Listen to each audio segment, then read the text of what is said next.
All right. Okay. Hello, hello. Can you hear me well? I can. It's a bit better. Let's. Okay, How? yeah. If there is any issue, just let me know. Yeah, sure. So So Battle.net channel MaNa. okay. Slash join mana. Hello. Hello. Okay. So what would be the very first thing you want to work on? I think just defending the Terran stuff. Mm-hmm. So where is it? Let me just find it. So So yeah, there you go. so you have a replay against this? Yeah. I do, and it's from the current version. So I believe it's called Dolan's build, where you go armory, mine, into tank drop. So I, Dolan's build. yeah. Because there's a dude named Dolan. So uh, I kinda didn't like. I don't know the signs of this. I guess Mm-hmm. the armory mine drop kinda indicates it, but I went for Phoenix this game Mm-hmm. and didn't quite. Understand what to do because they just kept making phoenixes and they aren't exactly the counter to Thor. So Is this the one I base build? yeah, this Okay. is the one. I've held it with robo openers before, but Mm-hmm. it was quite frankly a messy game after that. I mean, I have some replays, but they're like really old. So yeah. Okay, let me see what you did in here. One base builds are usually very easy to defend, no matter if it's a Terran or Protoss or Zerg, simply because we have the super battery, and super battery is freaking good. Yeah. Um, I also struggle again. I don't sadly don't have a replay, but I also struggle against the tank liberator pushes, especially on Mm-hmm. submarine. That's why I vetoed that map. But Proxied or just from the main? just from the main, Mm-hmm. honestly, a proxy I can actually defend better because it's just easier to shut down. Yeah, But I from think the tank liberator stuff is very difficult to deal with. But again, I think with the super battery, it all is possible to defend. Okay, you're going for the low ground wall. yeah, That's but kind of a trend. I still got engineering bay That's blocked. okay. That's just life. Uh, so Okay. yeah, Okay. Let me just watch it first, and then I'll do some comments. yeah, of course. Okay. So you pull the four probes, and then you chrono boost out a zealot as well. I think the best thing about doing the low ground wall off in here and getting eBay blocked is because you can spot the eBay block almost immediately.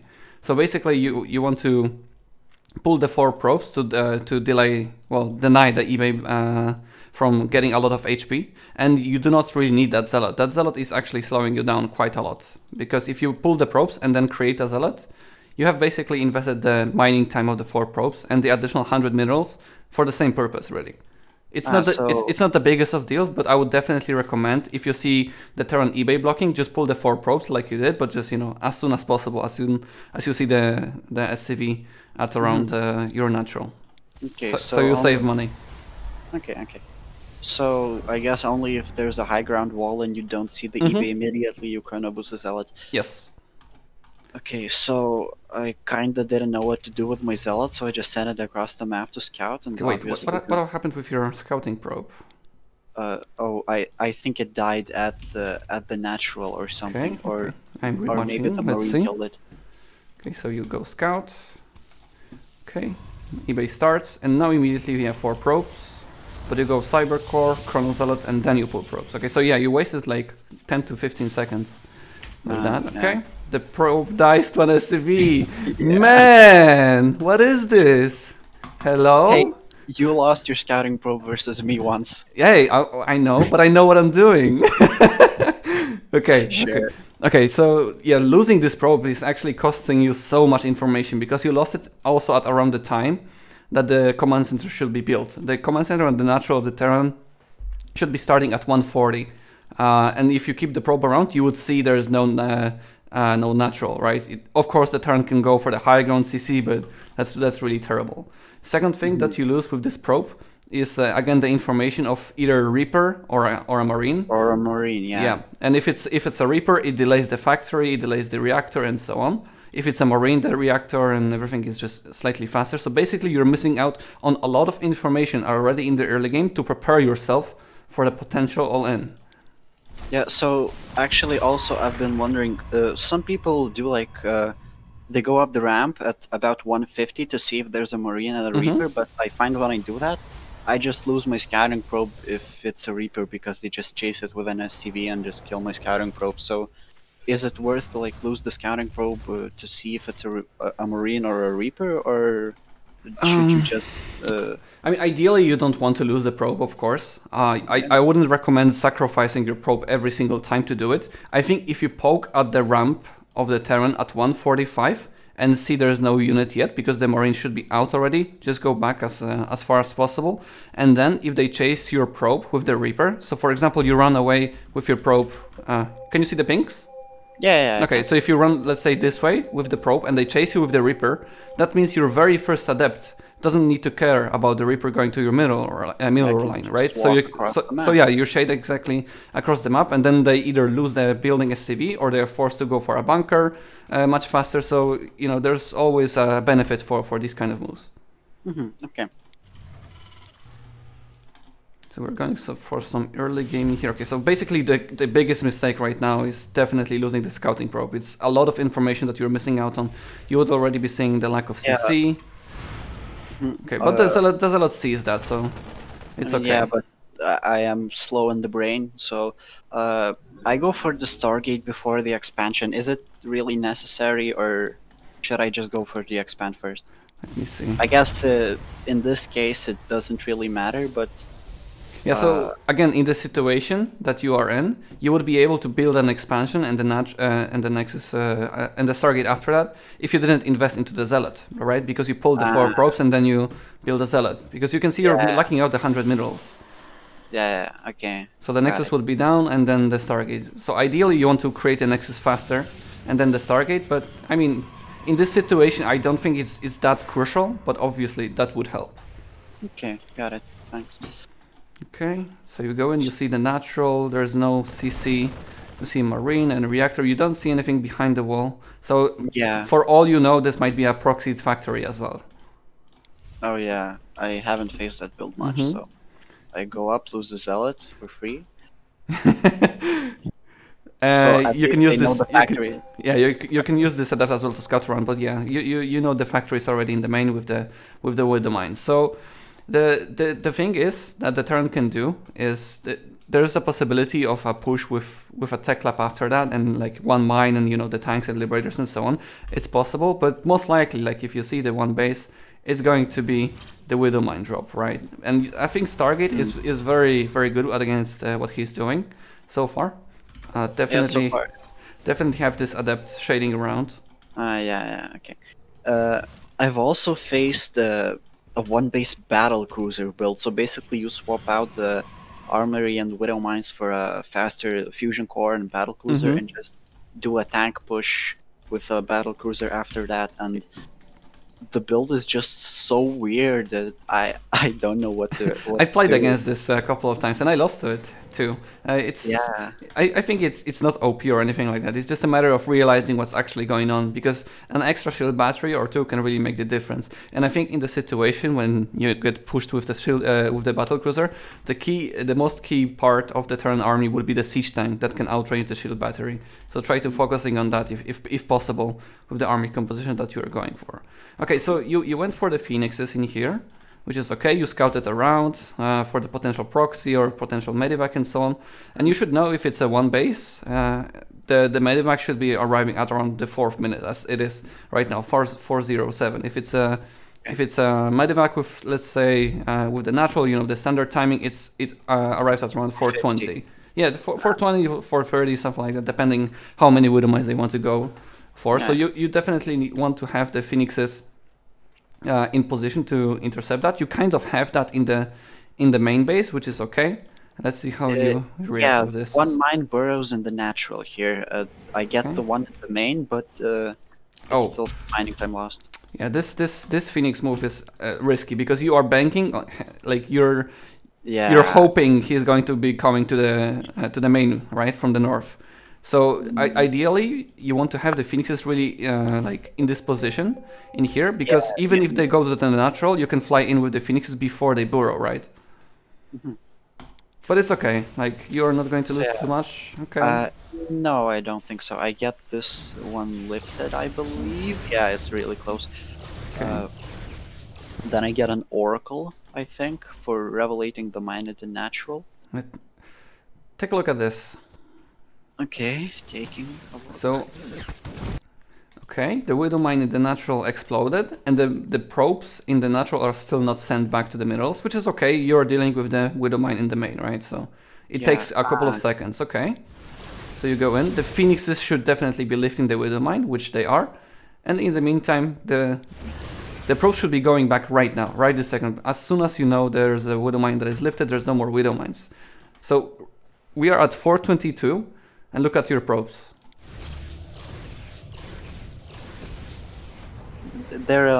They have a smoke break. Oh yes, that's 8 seconds of your entire mineral line of both natural and the main shut down. So for the 8 seconds, you know, the income of your entire main base and natural is not mining. That's a lot of money that you are wasting for no real good reason, you know, and that's a lot of money that you could be having for additional production, additional units to help you defend against the future push.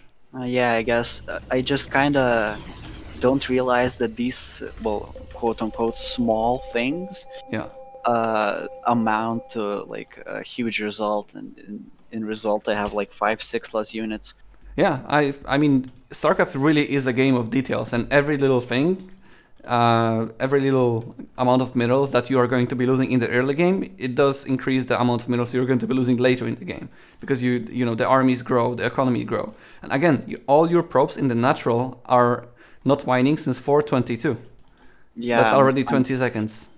I'm very afraid that the Widow Mine will hit again and kill all my probes. It's still killed 3, but simply look at the timer. The Widow Mine timer is 29 seconds. So if it blows up at 420, you have 29 seconds to react. If you are good at math, you know, the next detonation is in, you know, 449 as it is right now. So you have 30 seconds to do something about it. Of course, you do not have detection right this moment, but you can pull the probes after that, and you would have a lot of mining going on. Okay. Okay, so you kill the medevac with the Phoenixes.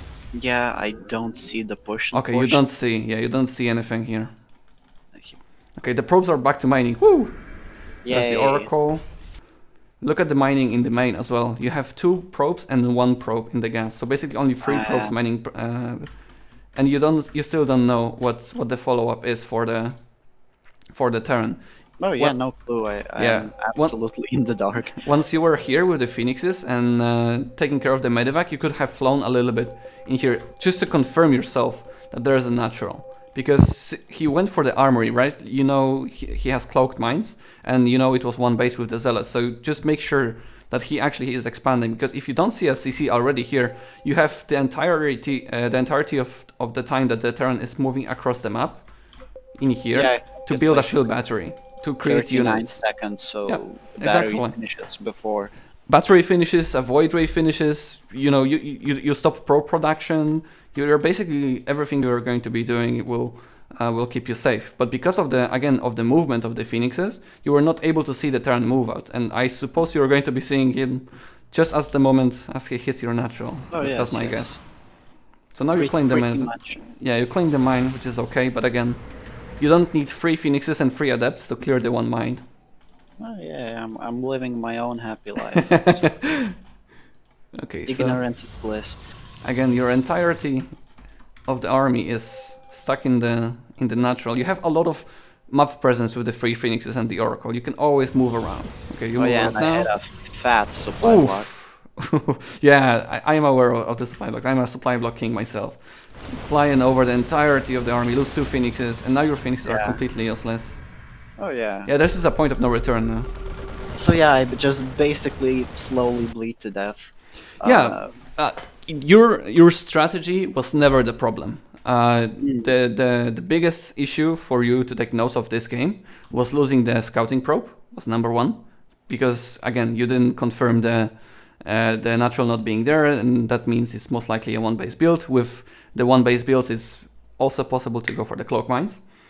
Second of all, after the eBay block started, you pulled the 4 probes and you created a zealot. So for the future, remember to just pull the 4 probes immediately with the low ground.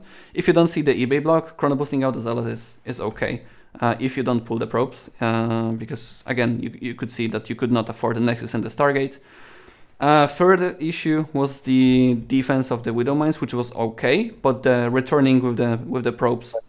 Probes were in smoke break. Yeah, Okay. that for way too long. And then the Way fourth too long. thing, after you defended, you still had no idea what was going on. You just have to know, right? So the Phoenixes should be scouting after that. And once you would see there's no natural with the Phoenixes, again, you would have a lot of time to react. What I would do in this situation would be, I would be probably warping in either Stalkers and a Void Ray, and especially a lot of shield batteries in the natural. And of course a reinforcement pylon for the shield batteries, because obviously he's going to be trying to snipe either of those. Ideally, if you want to go for the Stargate, Robo as a follow-up is very good for Immortals against this Tor. It's very hard to break through the Terran if he's master pairing with the SCVs without an Immortal. So either a Void Ray or an Immortal would save your ass. But basically you have wasted like a minute of this game doing other stuff, waiting. Also my mining in the main was bad. I had probes that weren't mining on gas, and I had oversaturated 5 probes. Yeah, exactly. So this is what I would take from this game. Okay, thanks. So I think we're done here. I remember this quite vividly, but for the people that want to watch a 6 stasis ward, like look at the place, like perfect. Yeah, force field, you see? Yeah, look at this. 900 minerals in the bank in the meantime. Oh, yeah. I mean, it's really over right now. You have no units of production. Saving for college. Okay, so... Okay. Yeah, this game is done. GG. Okay. So I hope you learned a good lesson in here. Oh, yeah, of course. Then early pool response. So here I don't remember exactly what I did, but I do believe it was something very bad or something, well, usual me, but I kind of feel way too behind all the time versus early pool, because I like either lose my zealot. That's a random guy, I think. Yeah, he was 5.1k with the Zerg and rolled his Zerg, so unfortunate. I remember this now. He did a Roach Swarm Host bust after that, and I just kind of lost. So, and I do believe he did early pool. So, actually, that's a ladder game, right? Anyway. Yeah, basically. Okay. Yeah. Wait, this guy is random and you don't scout after a pylon? You like to live your life dangerously. Yeah, I was feeling frisky. Yeah, maybe he told me he was Zerg in the countdown, but it just doesn't record. I don't know. Okay. So you're scouting now after the gate, which is okay.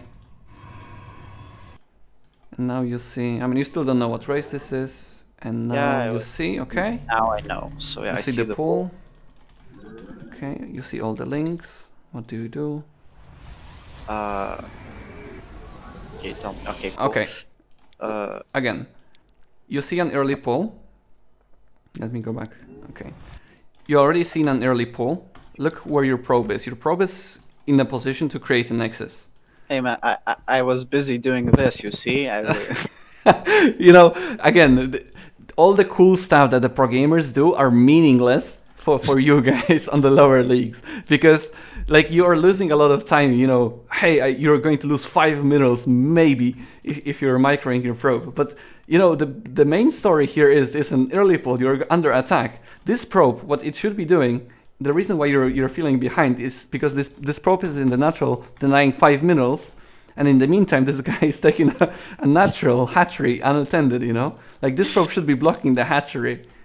Yeah, so it was just a a sloppy thing. Yeah. So wait, also a question. Yep. Versus early pull, do you put down a pylon like immediately after you see there's no hatch? So for example, you know that this is Zerg.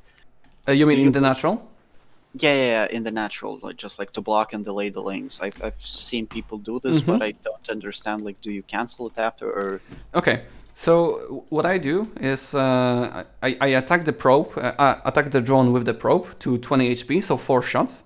That means I can put down the pylon, and by the time the drone, by the time I have to cancel the pylon, the probe has regenerated enough shields to fight the drone back again. So Oh, he has to either pull another drone to create the hatchery, or he has to send one of the links, or at least some of the links to kill the pylon and then take the natural. So it just buys you some time, you know. This is the pro gamer stuff we're here for. Subscribe and like.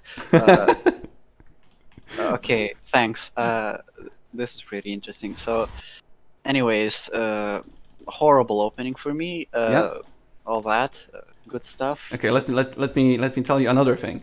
Okay, you see an early pull, right? And you're denying the mining. Okay, cool stuff. You're not blocking the natural, cool stuff. But your Yeah, probe in the totally. natural should be already immediately near the gateway to build a cybercore as soon as possible, because zealots are okay at defending, but most importantly, you want the adept as soon as possible. So you're wasting what, 5 seconds before the cybercore is going to be built? Okay. 6 Yeah. seconds even. And That's a every single second is super important in these kind of scenarios, because it's actually one of the shortest maps as well, Lightshade, when it comes to the rush distance. So if this was a 12 pull, you would maybe lose a gateway before you can get a second or third unit out of the gateway. Was this like a 14 was pull. This 14 pull. Okay. Okay. A supply block, what is a slight Yeah, one? Okay. all that good stuff. So, also, so basically you do not put down a pylon when you like do the fancy stuff versus the drone. When do you chrono boost the first zealot? Like as soon as possible, really. Against an, okay. yeah, against an early pull, you want to have the zealot in the wall, because the Zergs have really learned to try to destroy the wall before there's another unit, because one zealot is a threat to the links, but the bigger threat is if the links get into your main. So you kind of have to do two things at the same time. That's why I like to have at least 1 or 2 probes behind the zealot, because the probes can block the links from running in, or you can build a pylon in the meantime if they try to run in. I guess if it's like a drone pull, you can also use that. Exactly. So, also, the building order, I don't quite know. Like, so I know you build the 2 zealots and a second gateway, and also get a little bit adventurous here. But when do you like take the second gas and put down the second pylon or the nexus? This is also a thing I've been struggling with. Well, Nexus as soon as possible, really. Like, you want to defend this base, like defend the wall as much as you can with the double zealot, and you definitely go for the Nexus before the second gas. At least that's the way I do it. You want to because with the early pulls, the Zerg is delaying gas from his own on his own as well, so they will not have speed. And the thing that you can do with this defense, with the double gateway, you can walk across the map with the 2 zealots and 2 adepts, and most likely deny the third base of the Zerg for a long time. But if they go for the third base a little bit earlier, the zealots have enough damage output to cancel the third base potentially. Okay. Also, do you have to go glaives after this, or can you just like go Stargate if you are used to that? I think Or glaives Glaive is better. I think glaives is good in a situation where you defend like flawlessly. It just puts so much pressure on the Zerg. However, like, I don't think it's necessary. I think it might be the best option to go for it. But Stargate might be just as good. It's really I think on this level, it really doesn't matter that much, because I played versus Serals and versus Rainers, and I defended 12 pulls like losing nothing, and I went for glaives and they still had enough to deal with that. I don't like glaives overall as a build anymore, because it's been kind of figured out. But yeah, like I've basically watched Hearthstone guys versus early pull, so every time he goes glaives after this, and since I never really play glaives, I well, I am a 2 Stargate Void Ray boy. Uh, I usually butcher the timing and the adept movement, but Yeah. uh, The adapt movement of this build, I think, is quite crucial. yeah, it's actually It feels very easy, you know. It's like, oh, you shade forward and then you complete the shade and it's over. oh yeah, it's Not actually that, it's not like that. it's a really crucial detail, honestly. Like, um I've done glaives like so many times and wondered like why isn't this working? But then, I got access to some trap replays and I just tried to copy his adept movement and it honestly just like showed immediately. No, it's not that easy. Okay, one more thing. Let me teach you. Look at your nexi, main nexus and the natural nexus. That's a lot of probes that are in queue, right? Yeah. That's in the main base. It's 150 minerals that are being used right now, but are actually not being helpful at all. It's not like you're building 4 probes at a time. In the natural, there was a similar thing. You had 3 probes queued up. Okay. That means from the robotics facility, you're not making an observer, you're making a warpism already. You can afford it. Warpism is the most crucial part because you want to, hit with the glaives as soon as possible. Yeah, I was like, heard you there. Like, why can't I make a prism? Yeah, just check the next time. Okay, yeah, I like to, like, all these people tell me, like, do not stop pro production until like this. So I Yeah, just I mean, now you are kind of stopping everything else. You're not you're not stopping pro production, which is good, but you're over producing the probes, in the next game. But that's okay. I'm focusing on macro, Yeah. Well, at least the pro production part. At least the Okay. pro production. At least you're getting an overlord with this observer, which is nice. Yeah. Also, is DTs an option? Like you like the 2-3 gate DT? Is it good? You mean instead of glaives? Yeah, yeah. I think guess- this is very good overall. The thing is, it's again been kind of figured out. The DTs don't really have a kill potential. Glaives do have kill potential. What I like to do is combine both the 4 gates, and then I go for the dark trend in the meantime. The adepts can try to snipe the spores that are being in the middle lines in case they did a blind spore. And if they don't have a spore, the DTs just destroy them without a problem. But the biggest negative of that move is it delays your third base by quite a lot and your potential immortal production. So if they manage to defend the glaives quite well, the DT follow-up will not be as strong, and then your third base will not be on time, and your upgrades will not be on time. So basically, it's a bit of a gamble to do, but it does have very good kill potential. Okay, so yeah, I've been doing this build sometimes, which is like old, honestly, like from 2019, where you just go for a 4 gate ish. For a 4 gate DT, and you morph them into Archons, and you basically do a three immortal push with like a third base, but just not many probes. I kind of wanted to do it this game, but I kind of didn't, and it just Yeah, that's turned the out- thing.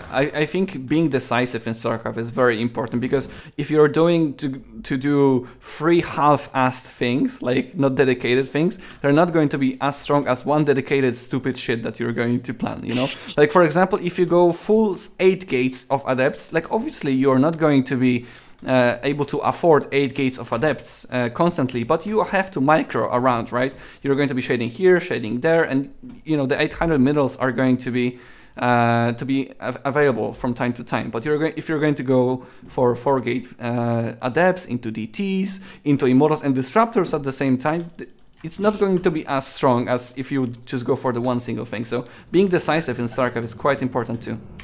I saw Trap get disruptors after glaives once. Yeah, it's a viable strategy. So yeah, I also kind of don't like glaives because I tend to tunnel vision too much. So All right. I know I'm bad here. So Okay, let me again, a very big piece of advice. You have shaded the, wait, let me just back off the repair a bit. So the first move out with the adepts is to, because the strength of the adepts is they can be in kind of 2 places at the same time. So you shade in here, which is nice, but don't stop in the natural as you are right now. Go to the main.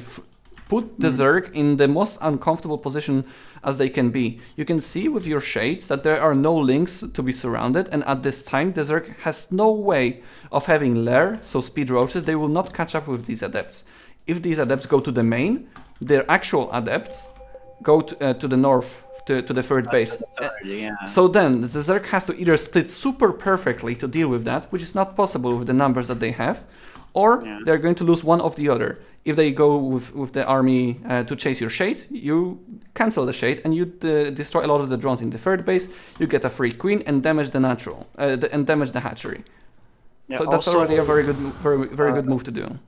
Okay, so I do a bad move here and fight the roaches, but do you start an immortal after 12 adepts, or is it just kind of a thing of the game if you see like if you can kill him or not? I think it's a thing of the game. I would definitely recommend you to start an immortal and go for the third base, because if you go for the immortal and at this kind of level, I think there's like no perfect macro or anything like that, and there's a high potential of a stupid counterattack of the Zerg. So just make sure that you have constant unit protection out of the robotics facility after you have the 12 adepts aggressively. So basically, yeah, just go for an immortal, take a third base, and then continue producing immortals with Forge on the way as you have now. Yeah. So I tunnel vision this game, but I know like what I should be doing now. So. Yeah, of course, if you finish the shade when the link is there, I don't take a third This base. is the second shade, but you know, this takes like what, 30 seconds after the first shade, which could have been much more successful. Okay. But this is not looking bad for you at all. Like, it's 48 drones, 48 probes to 37. You have a lot of money as well. I have 26 probes at my natural, so. Yeah, the third base should be done by now, to be honest. Yeah, so yeah, if I take a third base and just get more gateways and my next level of tech, I should be fine. Absolutely, yes. You are in a very good position. If I resume this game right now, I am loving this as a Protoss. You can, you're using the Observer to clear the creep, which is good. Oh yeah, I do a fantastic job of clearing the creep, but I mean, dude, it's like 2 minutes late. You have 1800 middles. Where are you looking? Where's the third base? What is this? Hey, but I cleared the creep. Dude. Yeah, that's more important, right? Holy shit. Okay, charge +1. Okay, additional gateways. Okay, you're spending money. The Immortals is not being built. You have money for everything. You could go for carriers now. Oh yeah, of course. So anyways, I am too focused on clearing. Oh my god, it's still going. Okay, there we go. Third base. Woo! 755. Yeah, I killed the queen, dude. Okay, that's amazing. Yeah. You could be killing him right now with 18 zealots that you could have, with the 1800 middles that you have. Yeah, and 4 archons, no biggie. Yeah, no biggie. Hey, but at least he's kind of blind, right? The creep is really denied. Yeah. Okay, 61 probes. I tried my best, but look, I even brought a probe. Hey, you have 32 probes out of 16. Like, at this point, just pick the freaking 16 probes and send them to the third. Do it. Like, just long distance mine. There's no use. You can see the entirety of the Zerg army across the map defending against the 4 adepts and a freaking wild probe being there. So, yeah, might as well long distance mine at this point. Got some Bon Jovi in his headphones, you know? Living on a... Okay. Okay, you're going for the Templar Archives, but you have only 3 gases. Where's the 4th gas, man? You had like 4 minutes to take a gas in your natural, the 4th one. What happened so there? After the glaives, I just take the 4 gases because it's been so burned into me. Like I've been doing DT builds in the past, so it's always like 3 gas and then the DT stuff and all. So I guess I just take the 4th gas. Yes. I didn't even go for DTs. Yeah, especially since you're going for the Templar Archives, you know, it's gas intensive. Hey man, look at this. You have like 4 probes in your natural wall. What is this? What am I watching? What's the excuse for that? Why are they on a smoke break too? High level Starcraft. Okay, so he's here with the roaches. The wall is... Yeah. Oh my god. Where's the zealot? Okay, we're defending. So yeah, he just... Like... Oh It's my not god. even the roach swarm host the kill. It's more like me hitting myself Yeah, without. I mean it really is in StarCraft. It's very rarely the second person at like a master's level defeating the other. It's more of a, you know, you're defeating yourself with everything, if every mistake that you're doing. But it's okay, you know, your opponent is doing similar kinds of mistakes. But you said this guy was 5.1, right? You said 5.1k, yeah. main Zerg. So you know there is a bit of a difference in MMR in here. So don't feel too bad about this loss. But you can see there's so much improvement to do. Oh yeah, definitely. You've been supply blocked for like 30 seconds on the red and you haven't started any pylons. Meanwhile, you have 3,000 minerals in the bank. Save it for college. Uh, You're a saver. That's okay. yeah, Mama told me to save. Yeah, it's a good habit to have. Yeah, of course. So Yeah. yeah, anyways. I mean, basically, you were very fine in this game. It like you were in a fantastic position. Your Yeah, defense against an early pull, it's okay. Like I don't think there was a huge mistake in there. The biggest mistake was that you didn't take a third base for 4 minutes. You were floating Yeah, 2k so- minerals for that amount of time. Also, if I go Stargate in this position, like after the early pool, I'm talking. When do you usually take your third base? Because I feel like I am too scared to take a third after like early pools because I am afraid of the challenge afterwards. So You're afraid of roach all-ins with Stargate? I get an oracle after that, but So what do you start with an oracle, right? yeah, I go. That's okay. I guess oracle into void ray double Stargate doesn't really. Well, it counters all ends, but what are the signs that, like, I guess no gases at the third base, if I recall correctly, and well, a roach warren, but so like 4:30 maybe third base we're talking, like with after early pool, or maybe like 4:45 or something. Yeah, I mean, the thing is, if it's an early pull without gases, like in this kind of situation, there is nothing for you to be afraid of. You can take a third base. But I think what's most important if you want to go for the double Stargate Void Ray is the gas count. I think taking a third base super early doesn't really help you that much. I think saturating the natural and the gases is more important, simply because you can have constant Void Ray production or constant Oracle production. You can of course go for the faster third base and then take the gases then, which is perfectly fine. It does delay your additional Stargates and the Void Rays by slightly. But it's more safe against the all-ins because you do have the constant production of the army that is supposed to defend against the roaches and the potential queens, right? The Void Rays are really, really good at this. Okay, good to know. I believe I've seen this in your video, like newest, the PVZ one, where you got the gases before. Yeah, that's the way I like to do it. It's not very economical when it comes to improving your economy soon, but it's good to have the constant unit production. I really don't mind going for the third base before the gases. It's because you say you are afraid of an attack, which is perfectly fine and understandable. But Yeah, with the Oracle flying around, you can see what the Zerg is, what the Zerg drone count is, and what is the direction that the units are taking. Because most of the time, they will have, like, let's say a squad of 12 to 14 links right around your third base. Like that's a job for the Void Ray to push this back, and the Oracle is there to constantly relevate and check for the drone count, for the queen count, if they're actually moving forward with the queens, which direction is the creep going, if they're going for the straight path to your base that can indicate an attack, the lair timing as well. There's a lot of signs that you can go for, but most importantly, keep the Oracle active to check which direction the Zerg is going for.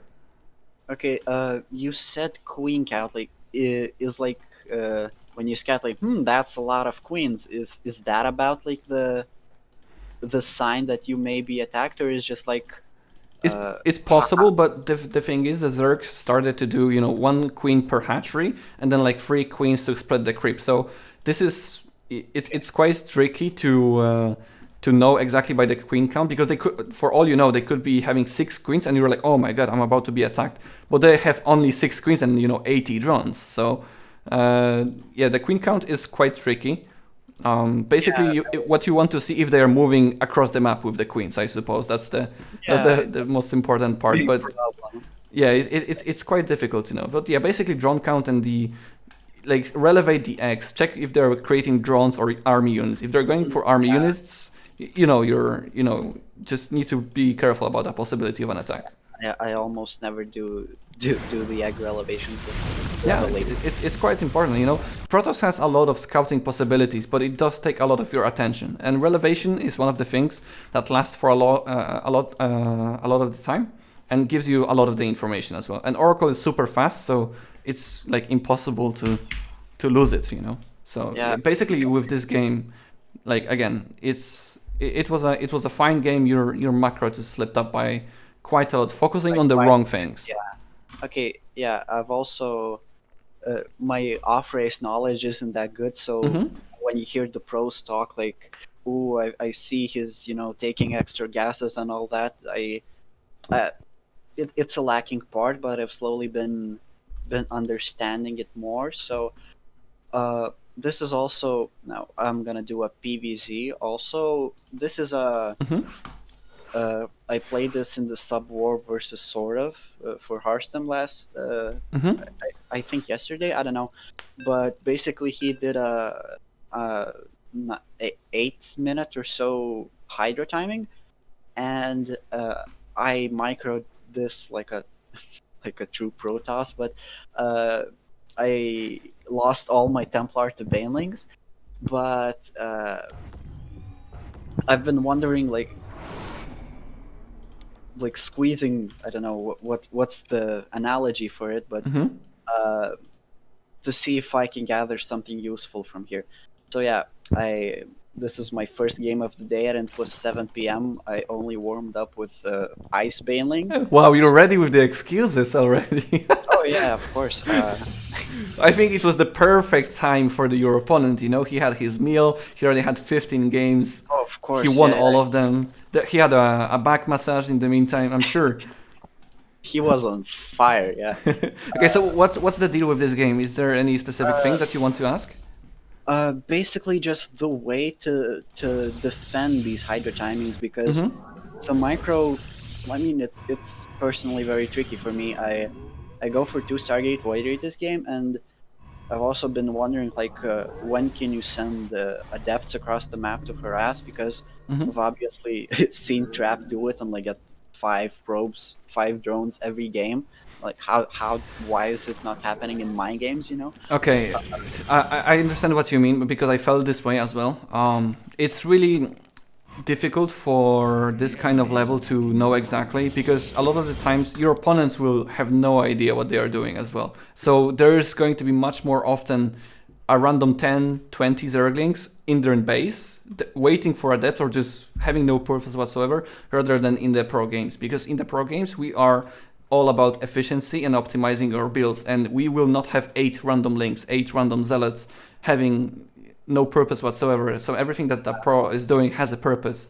So in your level, I think it's more likely for you to encounter a random amount of links rather than against a pro player, and that's why I would not recommend to go for knowing.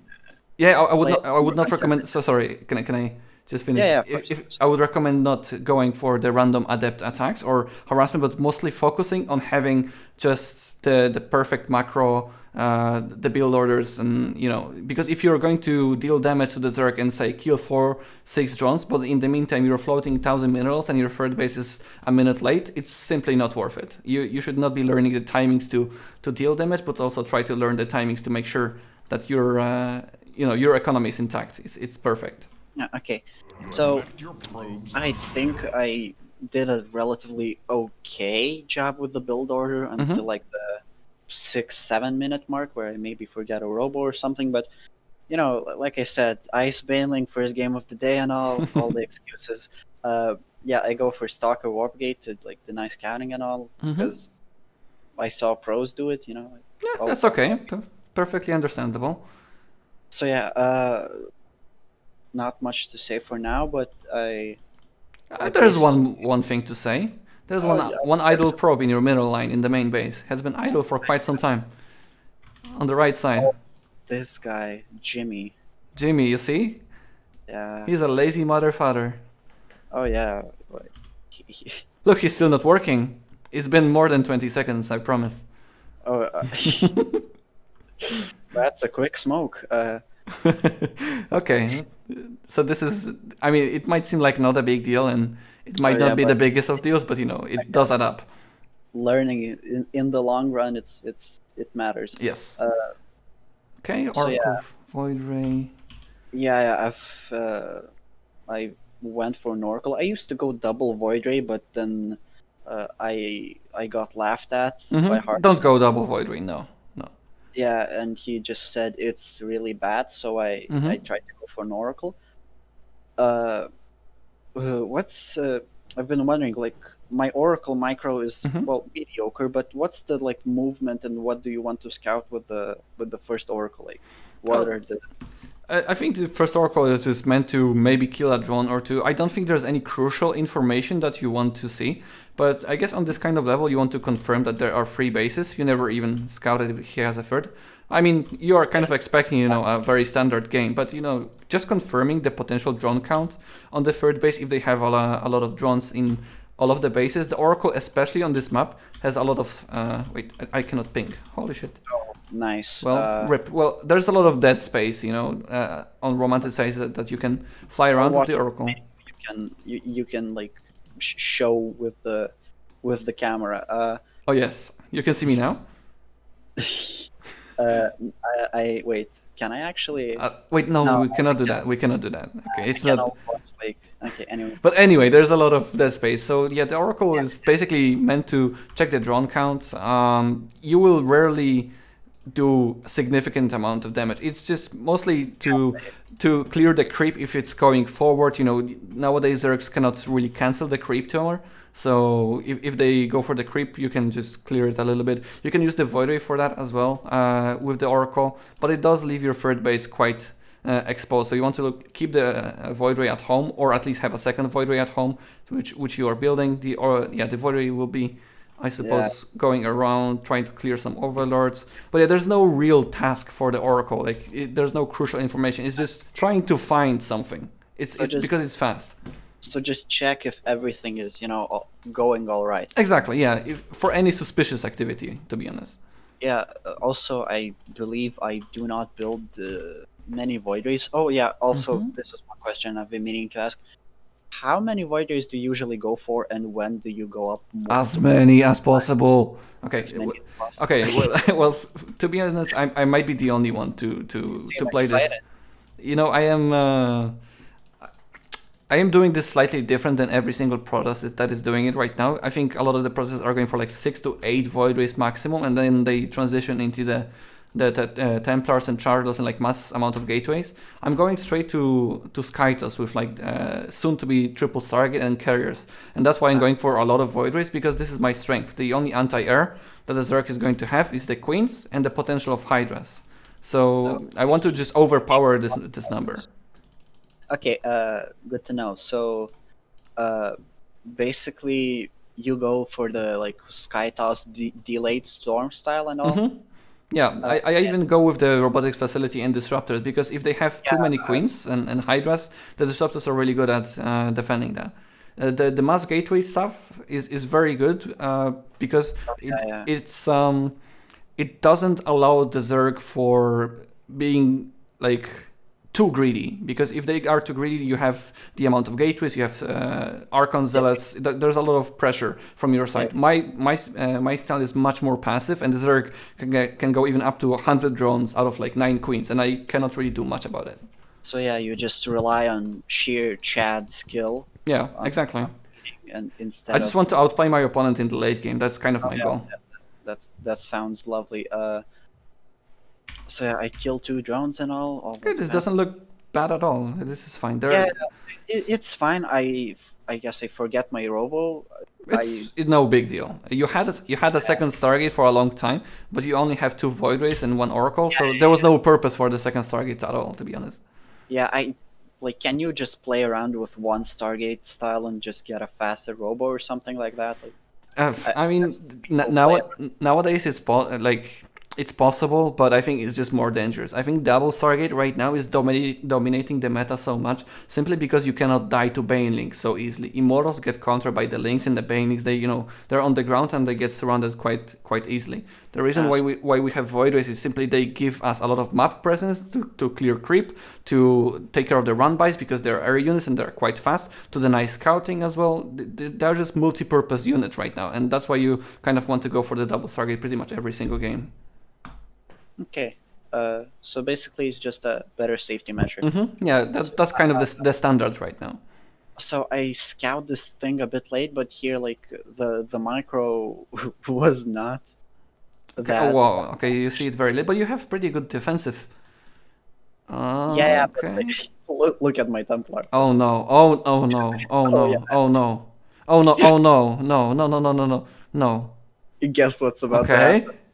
Run. Why you attack with the Templars? They have no damage. Wait, but there's more. No. No. Yes. No. No. No. No. No. Oh, why? No. Okay. Storm. Oh no. Oh my god. Oh yes. Oh. Well, this is game now. Yeah. Oh my god, all the cells are charging on the Banelings as well.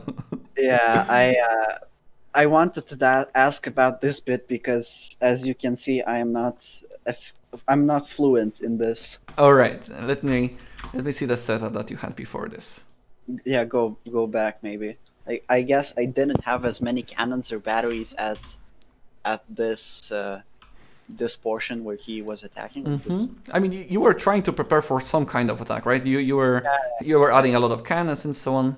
Yeah, I just Okay, you have I Templars. spam cannon battery, Okay. but I guess like the positioning and all, I really don't get it. Like I understand you kind of have to storm everything as soon as possible and just, but Alright, so it's harder than it sounds. yeah, the wall has already been broken. You know the Yeah, rocks the already. rocks. So this is a very convenient attack for the Zerg. You see the queens. Okay, you have 6 Templars. That's 6 storms. 6 storms is a lot. How many gateways do you have? 4, 8. 8. 8 is not enough.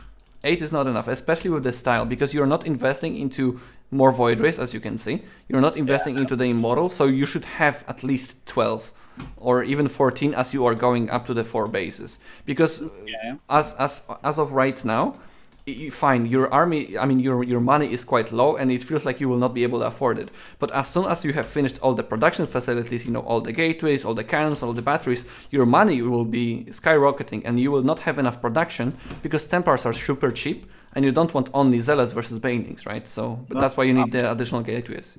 So I've seen like the analysis of Trap versus Serral Game 7 and all, but I basically tried to copy that and miserably failed. So I guess, do you just like have the Void Rays out in front to buffer a bit and like stormed with the Templar as well, or because I did a bad thing and just backed up and let... Okay, I mean, in this situation, really, no matter what you do with your army is just so much weaker. The only strength in your army right now is Storm. You do not have a good Archon count, you do not have any sentries to force field off the Banelings or have a Guardian Shield against the Hydras. Banelings can just roll in and there's nothing to stop them with. Other than having Templars at the front and Storm, which, Banelings will roll through and you will have no answer to the Hydras. Okay, so I guess having a gateway count is also important for obviously for units. One advice: always have at the very least, 1 sentry with your army, because 1 Guardian Shield against this many Hydras, that's a lot of mitigated damage. Say Guardian Shield gives like +2 armor for range. +2. Oh yeah. Yeah, like the classic activating Guardian Shield versus Banelings. I activated Guardian Shield versus Zerglings in like finals of ESWC. I didn't know at that time that the Guardian Shield is only against ranged. Like activating Void Ray alignment versus Hydras and all that. Sometimes it's okay because if they are faster and the Zerg micros back, they will just wander into the mass of the Hydra. So sometimes it's smart, but most of the time it's not. So yeah, I've seen like your the double Stargate series versus Yeah, Lambo, yeah. where you basically made Stargate like 7 games, and like, he did some wild strategies, but Mm-hmm. I've basically only seen like the first 2 games, and the memes were just Nathanias says void rays a lot, and it was very funny. Anyway, this has nothing to do with it. I just kind of lose now. Uh, so yeah, the could you like break it down again like you did with the first game? That was pretty cool. Mm-hmm. Uh, Okay, so I think the biggest, like the build order was okay. The situation in the game was okay. The army that you need to focus on, you know, you want to have some archons, like 6 Templars is here okay, but you also invested earlier on into the double Stargate, which was not really much used. Like you had 2 Voiders and an Oracle, but you had an investment of 150 metals and 150 gas quite early in the game. While the attack didn't hit before Storm or anything like that, so that didn't have the biggest impact. What you would want to have is, you know, just additional archons. Like it's hard to break down the entirety of the 10 minutes to pinpoint everything because there would yeah, be simply way too much. But yeah, basically, you want to have some archons and the Templars like that with the shield batteries. The amount of storms that you had, 6, is perfectly fine.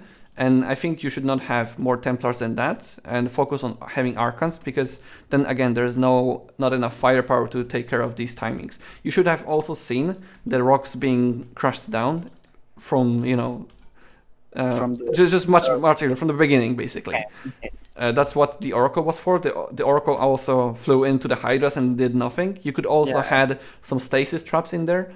yeah, that But was but F2. I was panicking. yeah, but because the rocks were knocked off before you could really react to that, you could not set the enough batteries and cannons in position and no stasis traps or anything like that.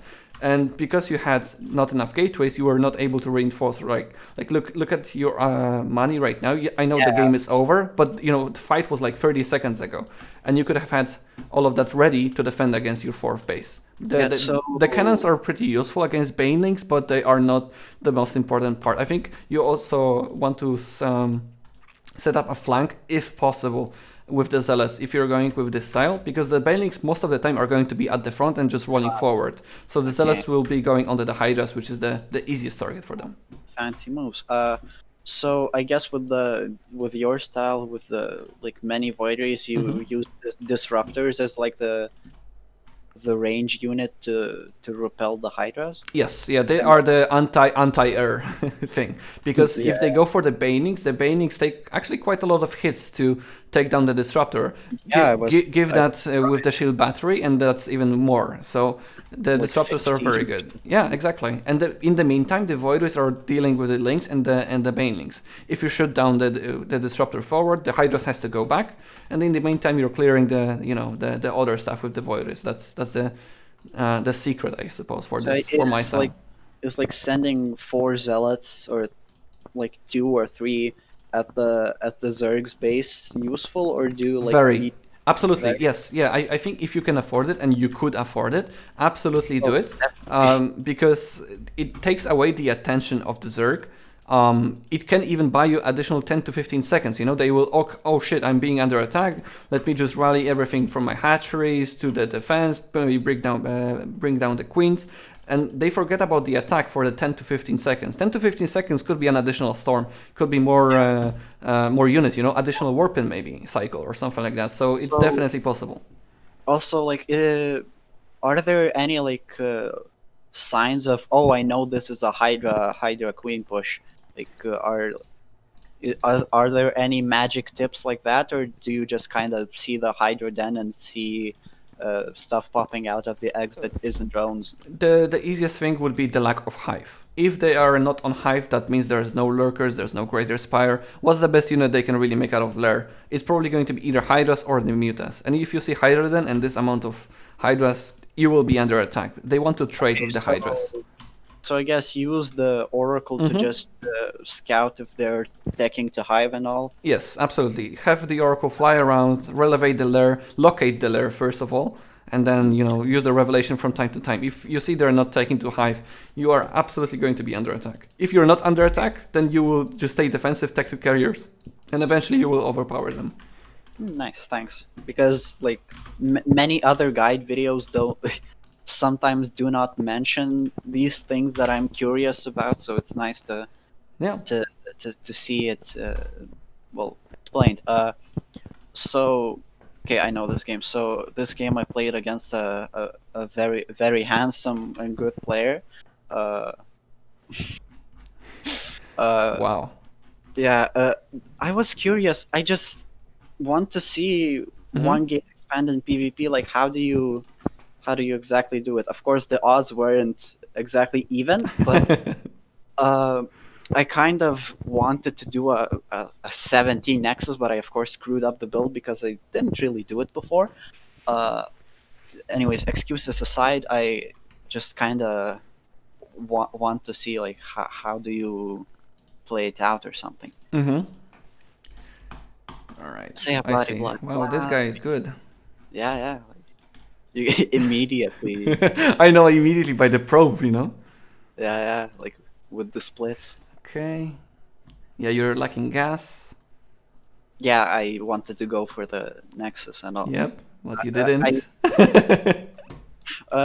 You actually failed to block me here. Yes. Because, I mean, who the hell doesn't have a Nexus already, right? Yeah. All right. It worked. Yeah, and I remember, I can just imagine you trying to steal my gas. I wanted to, yes, but I'm blocking you. Yeah, you really wanted to steal my gas. Anyway, so... What's the magic that you want to know right now, to be honest? I'm not sure what I should be explaining to you now. Yeah, so basically just...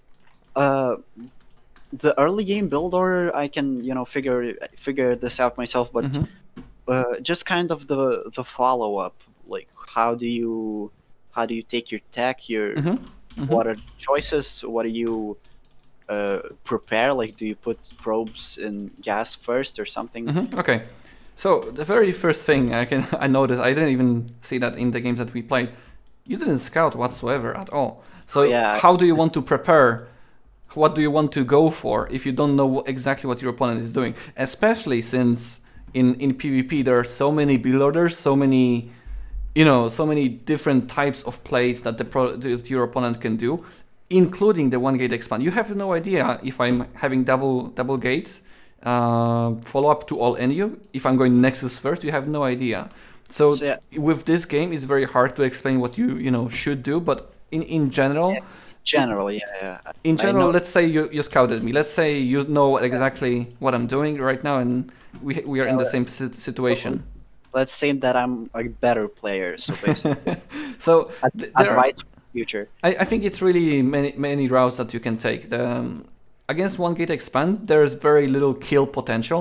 So you can either go for the harassment and go for the Stargate yourself, which you should go faster. Definitely not delaying your gases by a lot like you did so far. So I would definitely exclude Stargate already from your play, which I did.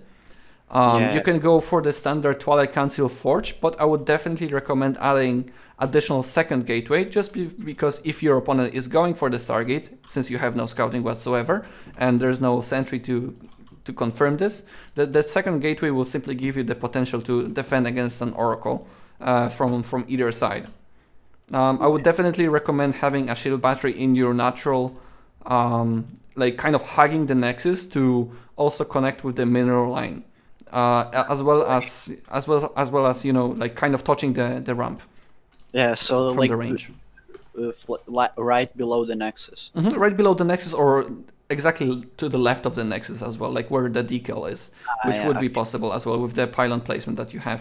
So I think like there are many possibilities for to go after the one gate. I would definitely not necessarily recommend, but consider it a normal game as it is with the 2 gate. You can go for the Robo, you can go for the Twilight. It really is the same thing with just higher economy. Like the third base can be quite greedy or greedier, but there's also a possibility because if your opponent is going for the same strategy with the 1 gate, the economy is quite strong. So like the follow-up, let's say 6 gate push with blink and so on, can be quite tricky.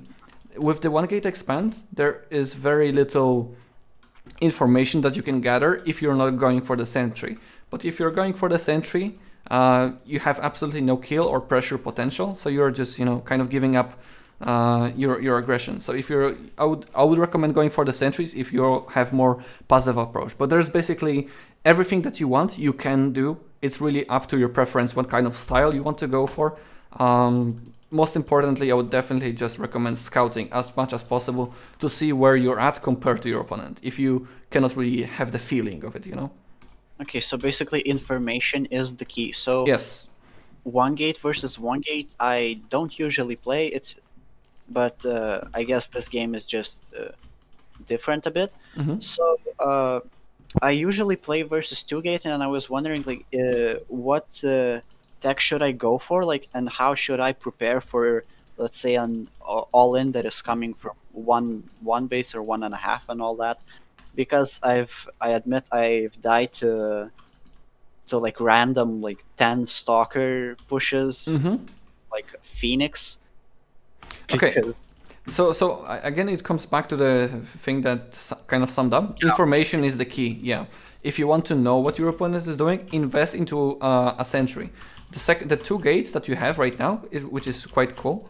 I mean, right now it's kind of too late to kind of react for this kind of stuff, to be honest, because the sentry kind of need to gather the energy, right? So going Stalker into sentry would be possible if you have scouted me and saw that I'm going 1 gate expand. There's no kill potential, right? So you can have that information then.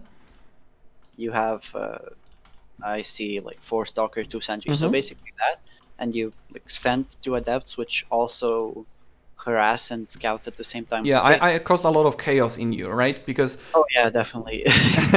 and that gives me a lot of freedom, right? In the meantime, I was just probing like a happy man. I was stacking, I was adding additional gateways. I'm already on 5 gateways. Meanwhile, you have pretty much nothing, right? You have 2 gateways, couple of stalkers. Yeah. So that basically the information that I had, which is I know you are 1 gate expanding, just gave me a lot of freedom to work around. I was happy I was alive at this point still. Like. You were not, trust me. Oh, I felt alive. Like you were not dead yet because I allowed you to live. Oh yeah, but like I denied your 30 base. Like look, it's so cool. But I liked your approach. Like with the playstyle that you have, it feels like you are kind of following the standard rules, and you're going for the macro. And if you are going to continue, improving, you can definitely become better. There's definitely a lot of improvement that you can do. Oh, But your mentality, I think it's perfectly fine. Oh, thanks. Yeah, I basically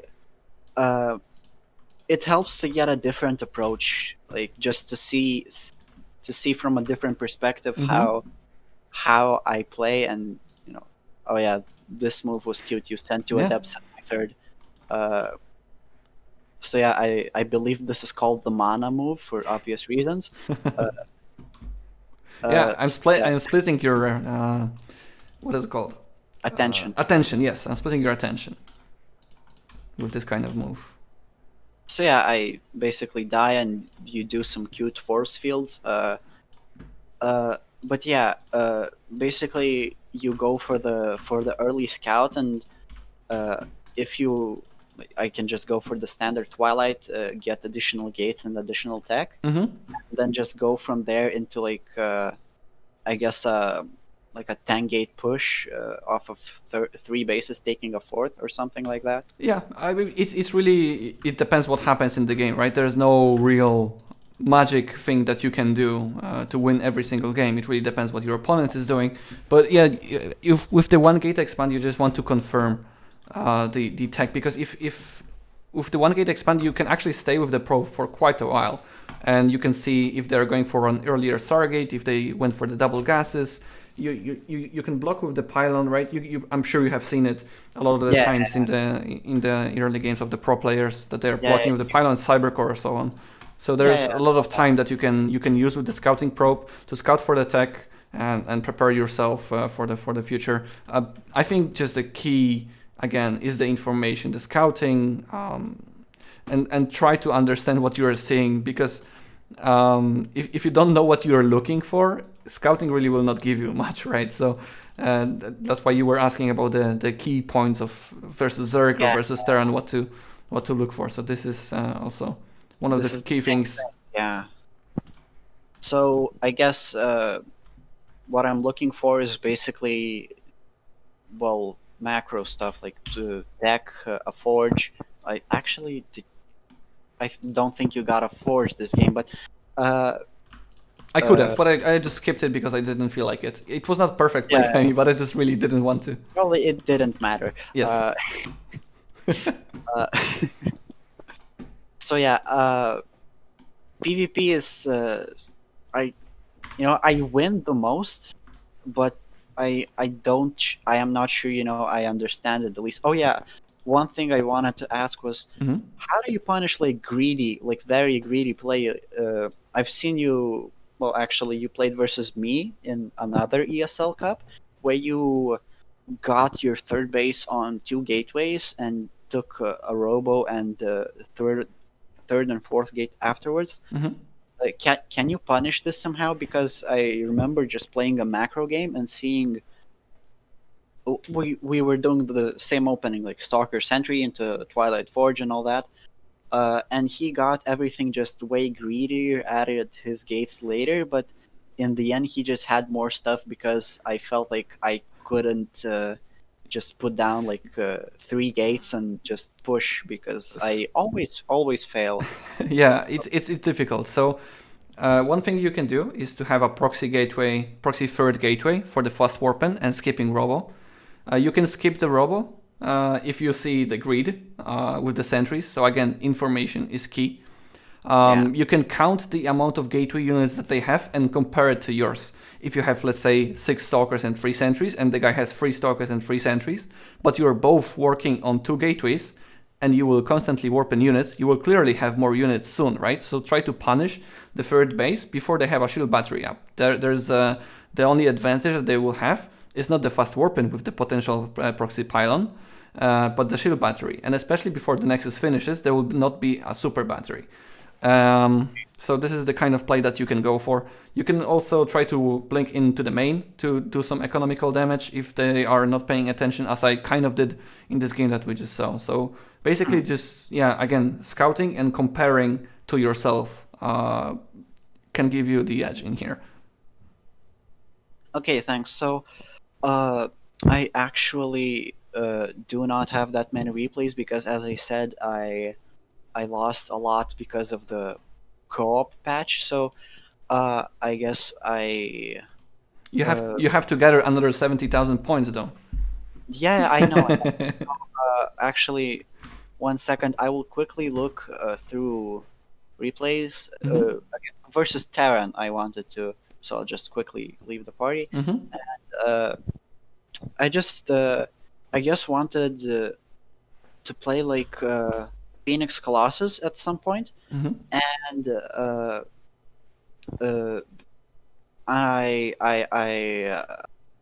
I kind of like the style. I used to beat a lot of the a lot of better players with it, basically, but I couldn't find like a good guide on it or something like that. Uh, Harston did one like a long time ago, and he didn't really uh well he didn't explain like the current meta, which is actually impossible. Anyway, I'm rambling on. I'm just looking at the game right now. So, oh yeah, no, this is not. I used to proxy void ray people as well. I PvT or got PvP? PvT, PvT, Nice. PvP. I just kind of I'm not feeling it. So let me look. So I guess what's the general idea of like going Phoenix Colossus? Like, uh, uh, I don't know if you could show me, you could show a replay, but Oh, I don't have a replay right now, but I guess the general idea is the mobility. You want to do that on the big maps, especially with a lot of airspace. I would say Romanticide, Jagannatha is pretty good. It does allow you, or I should say, it doesn't allow Terrans to park their medevacs in the dead spaces, you know, in between the natural and the third base with a Raven. It's also very good versus the Raven. You can just kind of throw the Phoenixes at the Raven and snipe it. The Colossus are, well, the only splash damage to, you know, take care uh, of the Marines that are very good against the Phoenixes. The other thing, well, it's just a strong army that is very hard to beat, but also very mobile with the Phoenixes. The Phoenixes are very good at dealing with the drops, picking off the mines and so on. And because the only way for the Terran to do damage then is either through out sneaking your Phoenixes and going for where they are not, or just attacking straight up for the front. And you know, you can defend there with the shield battery. The Colossus has super good range with the thermal lance, so it's basically good defensive kind of yeah, style to either also do damage with the Phoenixes. There, it just gives you a lot of map control, where the other styles don't really do that that efficiently. so yeah, I found a game where I play, I think, Phoenix Colossus. Uh, I've also been alternating. Like, I really have different play styles in my head depending on the mood. You know, like Yeah, that's fine. That's fine. it's like from 4-gate Blink, which is like extremely aggressive and just wants to kill your opponent, into like Phoenix Colossus, which is just extremely passive. So I think I win this game, but basically Hmm. I I want to go over maybe like the build order, because I don't Hmm. feel like I did the build proper. I was quoting minerals way too early. I'm not gonna lie. I'm not the build order king when it comes to, well, build orders. I'm But I'm definitely in a position that I can help you. I'm sure. yeah, like I it's not that I like need the exact timings. I mean, uh, just the general idea Hmm. of want to go, like when do you want to spend your money and how do you react with the Hmm. build is, well, it will be plenty, because Okay. Yeah, you're going for the adapt. You cancel the warp gate, which is nice. The yeah, adapt I goes in. oh Actually, the Reaper the goes in. micro wasn't too No! Why you pull so many probes? You have the adept. Pull one probe. Pull only the probe that is being attacked. You are losing so much more money. I get it why you don't feel the builder was so hot. You lost like what, 300, 400 minerals there. Soon. yeah, maybe I was annoyed that day, who knows. Another excuse. Let's go. I am the king of Yeah. excuses, as well as guitars, but anyway. So yeah, I do some micro, which is not really important. Okay. So Yeah. yeah, as you can see, I'm already floating a bit of money. Yes. You have one Uh, Phoenix. The Stargate is idle for a long time already. I see. I don't notice these things Yeah. a lot. Look at this. This Phoenix that you're building right now could be the third one already. The Mm, scout with the Phoenix was brilliant. Finally, you're working with some information, right? You see factory with the reactor, you see the starport. Absolutely, yeah, you're going to be dropped. So going for another Phoenix is the right move. The thing is, it already could have been the third one.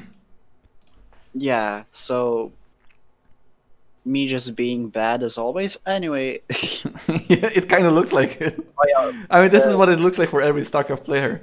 these two adepts. By the way, did you see the Yeah, two adepts? that's very good. That's very good damage.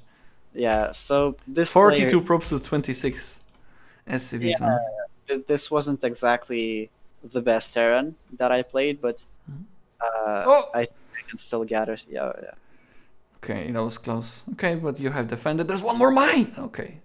Well, No you are worries. careless with these phoenixes. Oh, But, I like to live dangerously, as you know. alright. Uh, Already a big deal. You have a lot of money. Your robo has been done for a while. You are planning to go Phoenix Colossus, but you don't have the Colossus Den robotics facility. Sorry, robotics Den. Robotics Bay, Jesus Christ. Colossus House. Yeah, Colossus House. So Yeah, this is what I've been talking about. So, do you get your Robo Bay before your third base, or do you just? I would say Uh, definitely before the third base, or maybe at around the same time. To be honest, in this wow, the situation. Oh, that's a lot of damage. yeah, Oof, it's. oof, oof, oof, oof. Okay. Well, that's okay. You still have a third base. You have 1,300 minerals. That's okay. Oh I yeah. would say at around the same time. What like as soon as you have money. To be honest, when the robo is done with the Phoenix Colossus, you kind of want to go for the Observer, and then as soon as you have money, Robo Bay. As soon as you have money, third base, and if you can still afford in the meantime the Immortal before you can build the first Colossus. So basically, Observer, third base, Robo Bay. Then, if you can afford an Immortal, and Hmm. then the Colossi. If Okay. you are being attacked, let's say if he's not going for the Widowmine drop, but you see a Stim or a Tech Lab on the factory, for example, definitely go for the Robo Bay first before the third base. Okay. So yeah, this is what I've been talking about. I didn't do the build order correctly, I guess, but I really like the style. I just well, when I'm feeling in a good mood, you know. Uh, Yeah, it's very annoying to play against for the turns. It feels imbalanced. oh yeah, yeah, because like I don't die to any stupid timings and Hmm. all. Yeah, Like you basically have a lot of information, and if they're going for any kind of harassment, the Phoenixes are very quick to respond. It's the strength of the strength of the style. But again, look at your natural. Your gases are unsaturated, and you have 26 probes out of 16, uh, name, that's a classic. Uh, and idle free probes in the natural, just having a party, you know. I wonder where we have seen this before. Yeah, I know a player like that. Oh, your fourth base is misplaced as well. Yeah, just Okay, good counter. like. All right, that's cool. That's cool. Do you lose this game? No, I think I absolutely destroyed the guy, but Nice. That's what we want to see. We haven't seen you winning, so let's check this replay. yeah, so nothing of a change. Good. Wait, did you have a sentry? I don't think I did. Or Versus Terran, absolutely at least a single sentry again for the Guardian Shield. But okay, yeah, with this style especially, there's so little army that you have because it's a very expensive army. very technical. You want to buy yourself time with the force fields if possible. So I would say 3 sentries is good. No more than that, but at least one, at the very least one. I actually one thing I also like about the style is when I get attacked and I see I have so little units, I somehow just do some magic with micro and I defend pretty easily. You have very good probe count actually, and a lot of money to be spent. You have good macro when it comes to gathering resources, but you have a problem spending it. Yeah, yeah. That's honestly been a recurring problem. Hmm. Problem. I can't speak today. Uh, Basically, I get money, but I don't know how to. Oh no! Look at my. Oh my god, But that's a lot of idle time, but it's okay. You are taking care of the drop. yeah, yeah. So basically, just spending money. So I guess just add a crap ton of gates. Yeah, this would be my solution to you really. Like play as you are playing right now, but add additional 6 gateways every time you think you have enough gateways, and you'll be fine. Yeah, like, Especially when you have a fourth base, just add a lot and you'll be fine. You are winning this game purely because of your macro. Like he's trading very inefficiently, and you have a lot more money, so there's nothing he can do, and it feels helpless for him. yeah. Basically, I just 10-minute mark, 26 gateways. Yeah, and you are good to go. You are not going to watch your production anyway, as you are not usually watching, so you will have enough money. All So right, yeah, that's good. uh, yeah. I guess then I maybe I go for the DT shrine because I'm fast like that. Yeah, Uh, your gases in the fourth base are not saturated. oh, again, Ay, a ay, ay. common theme. You like minerals more. Oh yeah, I like probes, but not making them work. Or like, Yes, we could see that a lot of the time. Oh my god, yeah, this is like there's no ghost in here. Again, no sentry for you. At least one sentry with the army all the time. Guardian Shield is super good versus Terrans. So yeah, sentries are good basically. Yeah, for sure. So yeah, just I Yeah, dance. you just roll over him. Yeah. Yeah. GG. Yeah, just a lot of macro mistakes when it comes to the spending money. But yeah, again, watch your Stargates when you're going for the Stargate build. Just have the constant production, right? The scouting was good with the Phoenix, but you could have a little bit more. Your robotics facility was finished. You were creating an immortal, but there was no RoboBay, even though you had money. So it was just slight macro mistakes in the early game. But overall, your idea, your approach is fine. Okay. Yeah. Like this is very helpful because I find that I usually uh find myself just not being able to spend the money that I have, and it's frustrating, you know. Like you see, you're dying to a push, and you have like 1.5k minerals in the bank, and Yes. like wish I had 50 pellets. So, oh, I have a. I guess we're doing a lot of Zerg today. So I have a replay Okay, 20. let's do one more, one last time, one last one. One last one. This will basically cement my PvZ knowledge. So Let's see. yeah, this is a late game I played. You can like speed through most of this game. I just want to like kind of get the core concepts of late game. Uh, One last one, 27 minutes. Let's go. Efficiency. All right. So yeah, What do you want to look at? Late game, you saying? just kind of the general idea of how do you want to play late game. I saw you were for uh, mostly carrier void ray, and I find that I again make not enough void rays, so I guess kind of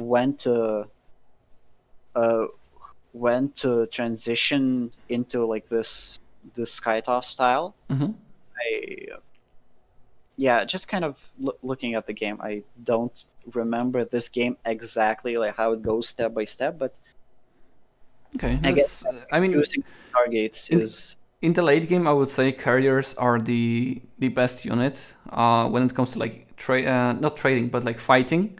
In the efficient. in the efficient, well, two as well. But the thing is, you want to have carriers when you want to fight, but when the game goes into the stalemate, for example, you're on both on the same amount of bases. Let's say you're splitting Death Aura in half, and you both are 10k minerals, 10k gas, and there's nothing to do. You want to go for Tempest then and camp with cannons and shield batteries.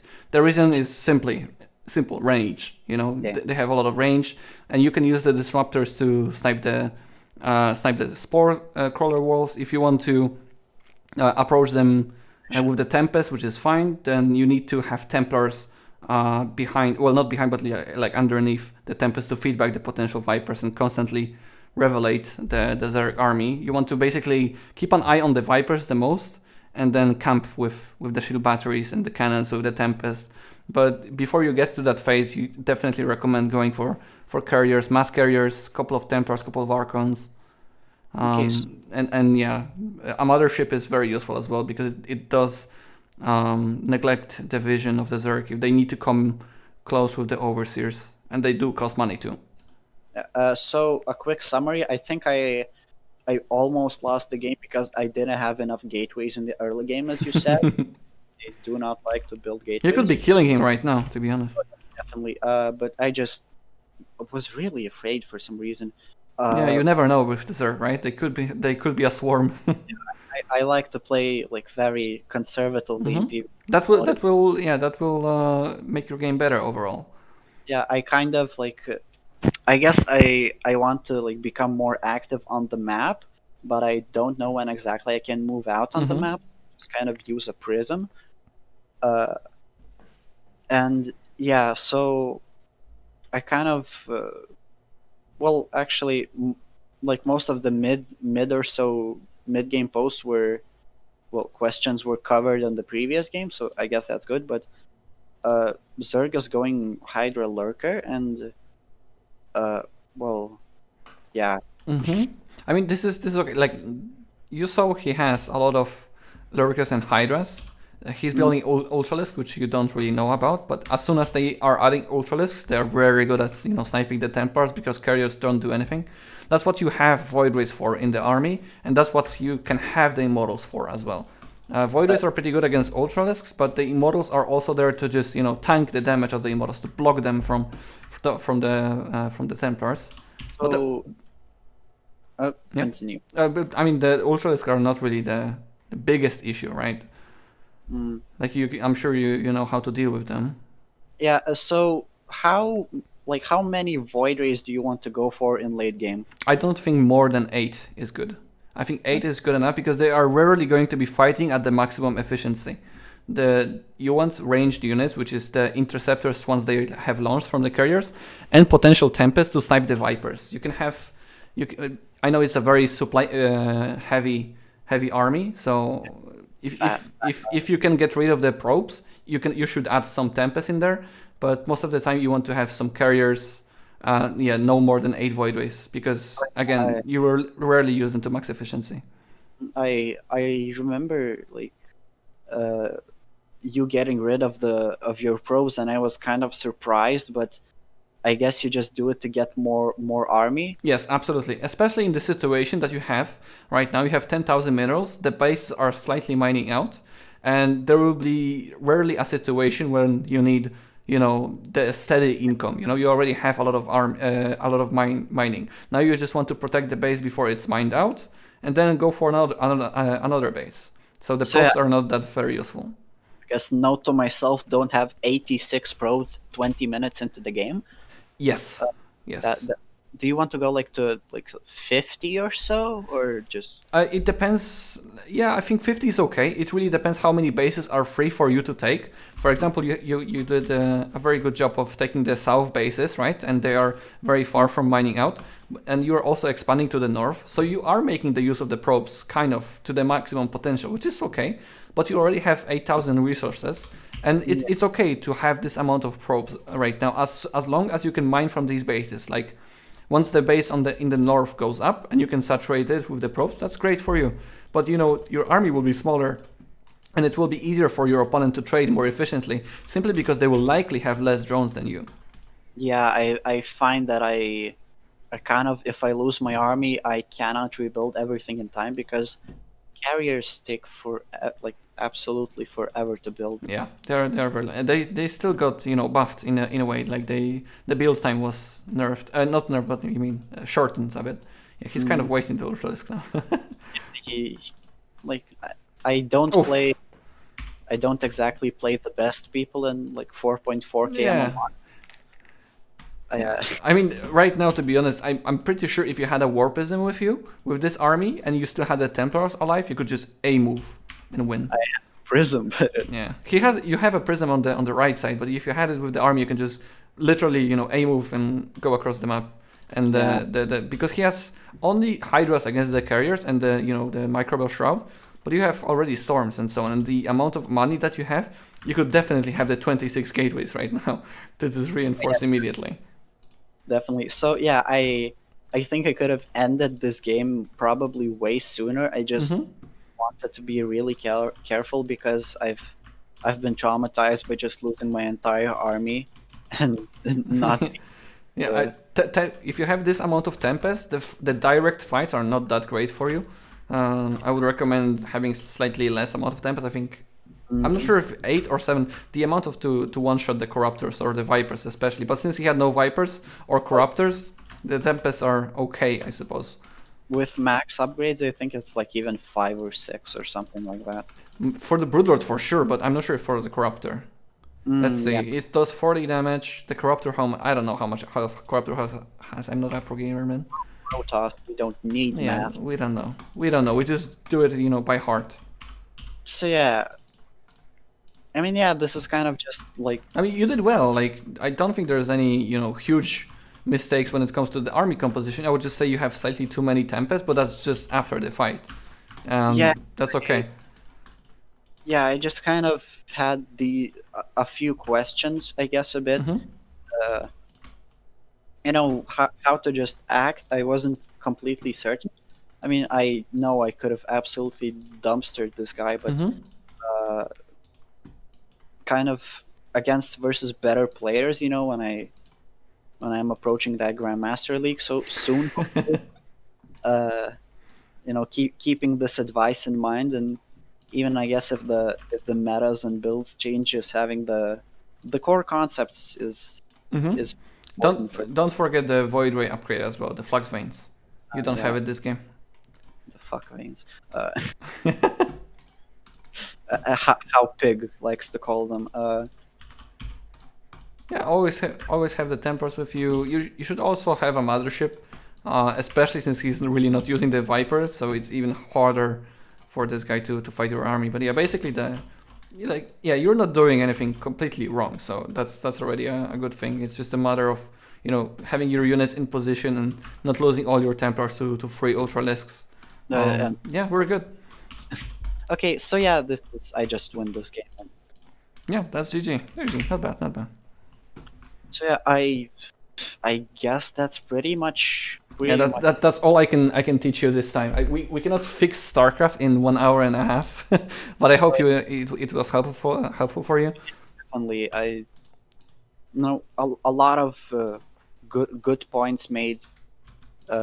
You basically helped me help me to focus on what I need to improve. I guess, which is again spending my money, which I haven't told before, I have to admit, but it doesn't really quite click for me sometimes. Yeah, I mean, we can be kind of tunnel visioned, or stuck in a mindset where we play, but we don't know what we play for. So right now, when you will be laddering or playing, you will be able to spend more money, or at least try to focus on this kind of thing.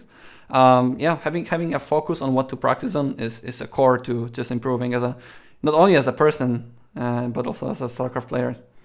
Yeah, like life lessons with MaNa. Yeah, let's go. So yeah, again, thank you very much. I collected the liquid points for a reason, I guess. Yeah, looking forward to the second session once you collect 70,000 more. That won't be for a while, I guess. Not with my streaming sessions. Oh yeah. That was a long grind, but anyway, I really enjoyed this. I think it was very useful. I hope to see a big MMR boost soon. If I don't, I will write your lawyers and we can talk about. I'm sure you will improve. All right, then, thank you so much for doing this. Yeah, and I enjoyed it too. Glad you did. So yeah, subscribe and like again, of course. Yes, you are my advertiser now. Yeah, hire me. That's amazing. Yeah, I guess I will put it on YouTube, so you will be able to rewatch it, and I hope people did enjoy this episode. So thanks a lot, man, and I'll see you on the Battle.net, I suppose. See ya. See you. Bye. Goodbye. So that was the coaching session, everybody. I hope you enjoyed it. I think we made some good points in there, and I hope he will improve a lot with the MMR. There's some potential in here. And yeah, let me know what you think about this episode. Take care, everybody, and I'll see you on the next video. Bye-bye.